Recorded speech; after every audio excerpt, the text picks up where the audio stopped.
Assalamualaikum warahmatullahi wabarakatuh. Salam sejahtera untuk kita semua. Perkenalkan dahulu, nama saya Alfi Andika Arif Pratama dengan nomor induk mahasiswa 1903010013. Ya, kita akan membahas materi tentang teknologi jaringan wireless atau juga nirkabel.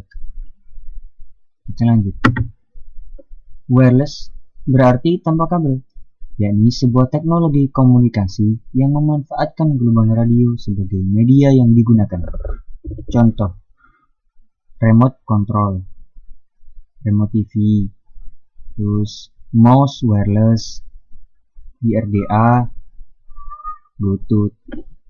Selanjutnya, personal area network.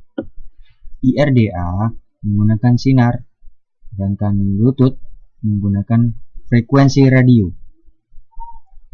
Local area network, wireless LAN atau WLAN atau juga WiFi yang biasanya di warung, itu mencakup wilayah kecil, yaitu sektor satu rumah kecil atau warung.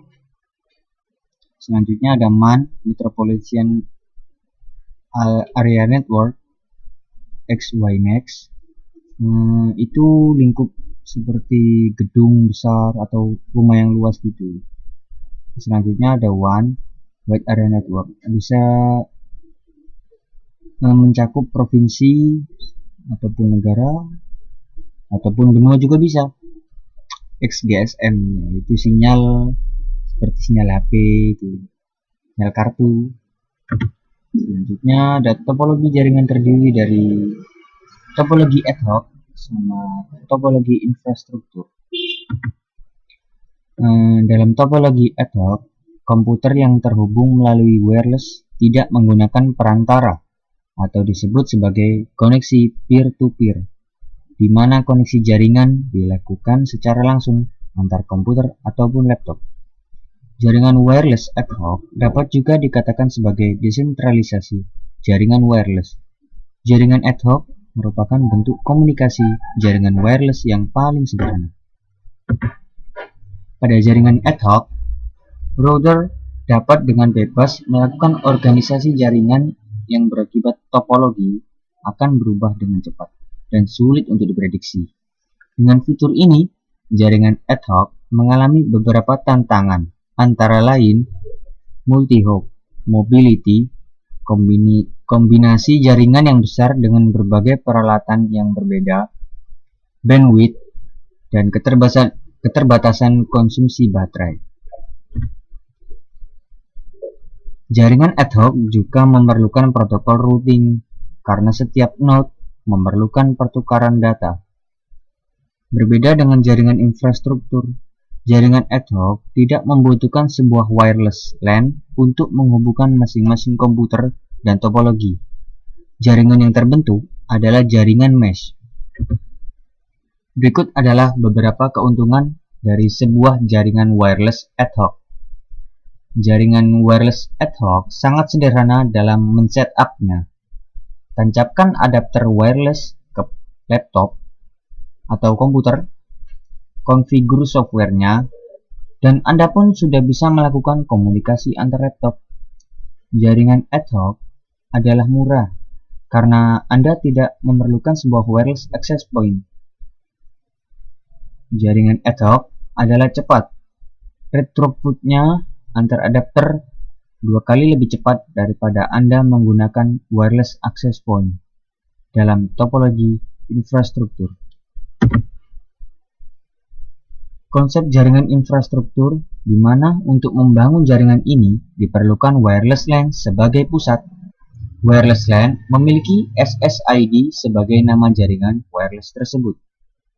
Dengan adanya SSID, maka wireless LAN itu dapat dikenali.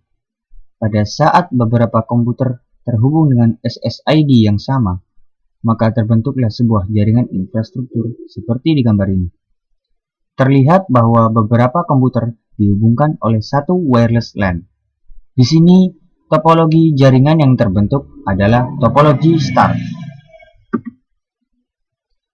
Anda bisa memperluas jangkauan jaringan wireless dengan menambahkan sebuah access point seperti DAP 2590 Air Premier dari D-Link atau DWL 7700 Outdoor Access Point. Jaringan wireless yang menggunakan wireless access point merupakan jaringan dengan topologi infrastruktur. Ya, seperti di bawah ini. Dengan jaringan topologi infrastruktur memungkinkan Anda untuk terhubung kepada jaringan kabel LAN.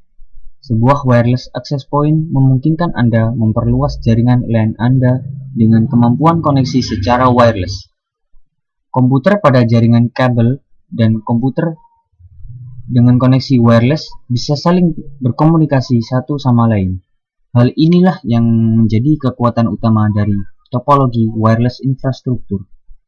Memperluas jangkauan wireless Anda dengan meletakkan sebuah wireless access point di antara dua wireless adapters, memperpanjang jangkauan menjadi 2 kali lipat.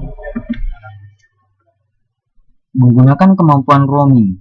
Jika Anda menggunakan beberapa wireless access point, seperti halnya dalam sebuah kantor yang besar atau rumah yang sangat luas, user bisa melakukan roaming antara dua sel access point yang saling terikat, tanpa harus kehilangan koneksi kepada jaringan, walau melompat dari satu access point ke access point lainnya. Modus dari wireless access point dengan kemampuan roaming seperti ini disebut WDS atau juga Wireless Distribution System. Dengan infrastruktur topologi, Anda bisa berbagi sambungan internet. Mungkin perangkat yang sangat praktis untuk berbagi sambungan internet broadband dari sambungan ADSL adalah wireless modem router, yaitu wireless router atau gateway yang mempunyai built-in modem ADSL seperti DSL2640 dari D-Link atau Netgear DGND 2000. Ya, sekian dari saya. Mungkin jika ada salah kata, saya mohon maaf sebesar-besarnya. Ya, cukup ya. Assalamualaikum warahmatullahi wabarakatuh.